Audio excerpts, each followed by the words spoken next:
Welcome back to B&G Hockey, where it's always black and gold. We are just 3 days away from the Seattle expansion draft, and today we got the Bruins protection list for that expansion draft. So we're going to start off the video by looking at that protection list, then I'll give you the top 5 players I think are most likely going to get selected from the Boston Bruins to the Seattle Kraken, and finally we'll go over all the players the Bruins are exposing. Let's get started. Don Sweeney and the Boston Bruins chose to protect 7 forwards, 3D, and 1 goaltender in their protection package. The 3 players they had to protect due to no movement clauses were Patrice Bergeron, Brad Marchand, and Charlie Coyle. After that, they chose to protect David Pastrnak, Craig Smith, Jake DeBrusk, and Trent Frederic up front. On the back end, they protected Charlie McAvoy, Brandon Carlo, and Matt Grzelcyk, and in net they protected Dan Vladar. There's not too many surprises on this list. I know that some Bruins fans were hoping that Jake DeBrusk would be exposed, but he still has some trade value, so it doesn't make sense to get rid of him for free, and they could still very likely move on from him this offseason. Trent Frederic still has some upside. He's a younger player on a solid contract, and I think he's going to be a full-time Bruin this year, so he makes sense as well. Craig Smith is coming off a fantastic season and has a great cap hit. Obviously, you're protecting David Pastrnak, and then as I said before, the other 3 had to be protected. The defense wasn't that hard. You're just protecting your 3 best defensemen, and in net you only had to protect Dan Vladar, with Rask and Halak being free agents and Swayman not being eligible. Now let's get into the 5 players I think are most likely to be the selection from the Boston Bruins to the Seattle Kraken. Starting things off here with Nick Ritchie. He's arguably coming off his best season yet. He was once a top 10 pick, and he's only 25 years old, and is also an RFA this season, so they would have sole negotiating rights with this player. He's a guy who brings a lot of size and physicality, can be a great net front presence, and has a little bit of a scoring touch. He would be a great way to start their second or third line, and is easily the most proven NHL player that the Bruins have exposed. Going from the best forward the Bruins have available to the best defenseman the Bruins have available, I wouldn't be surprised if the Seattle Kraken select Jeremy Lauzon. In fact, I think it's between the 2 for the most likely selection from the Boston Bruins. There are still plenty out there who see Lauzon as a top 4 NHL defenseman.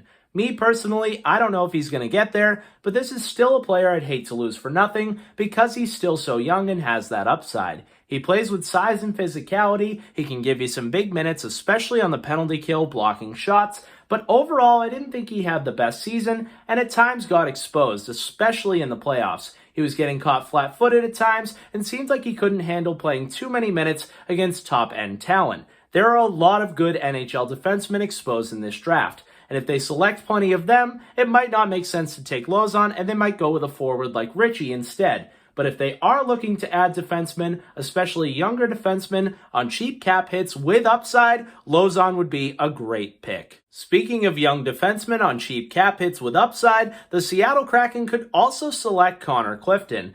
Opposite to Lauzon, I thought Clifton had a great playoffs and really elevated his game. He was a great addition there on the right side when the Bruins had some injuries to guys like Carlo and Miller, and I was really impressed. Once again, this is a player I'd hate to lose. If the Bruins are fully healthy on the back end, I don't think Connor Clifton would be playing, but with Steven Kampfer moving on and the Bruins not really sure who they have for their 7th and 8th defensemen, this is a guy I'm really comfortable with coming in the lineup anytime the Bruins have injuries, so I would hate to lose that player, and his contract is fantastic if he plays at the level he did in the playoffs. This would be a sneaky pick for the Seattle Kraken.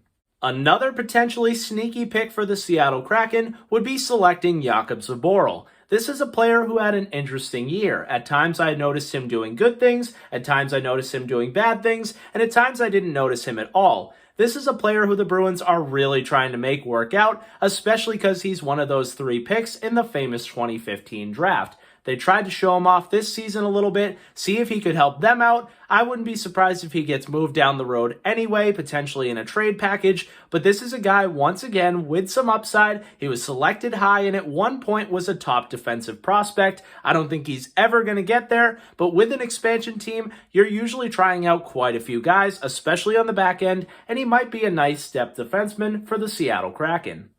Speaking of depth, every team needs a 4th line, including a new expansion team. And what better way to start out your 4th line than with a guy who's still on the younger side, can play center, left wing, and right wing, put up pretty good stats, play under penalty kill, and makes under $1 million?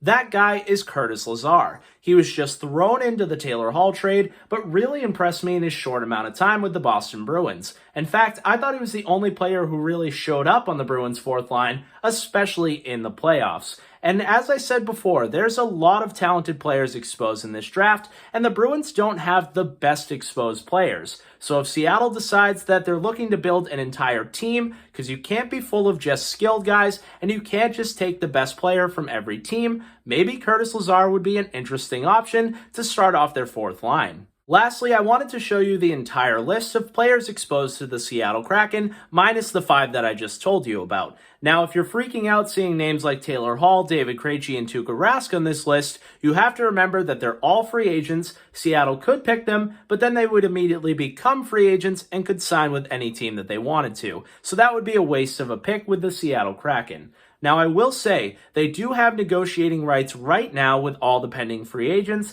If they do come to a deal with any of those players, that would count as their selection from that team. I don't think that's going to happen with any of our guys, but it could, so I just figured I'd throw it out there. For some other guys who I didn't mention who I could potentially see the Seattle Kraken taking, but it would likely be a reach, maybe they take a shot with Chris Wagner, maybe they look at a guy like Ondrej Kase and think if he can be healthy, he has some upside, maybe a guy like a Carson Kuhlman, but again, at this point we're really stretching here, and I think the 5 players I went over are the 5 most likely guys. Let me know who you think the Seattle Kraken will take down below. Who are you most afraid to lose? If you enjoyed this video and you're pumped for the expansion draft, make sure to give this video a big like, and if you haven't already, subscribe.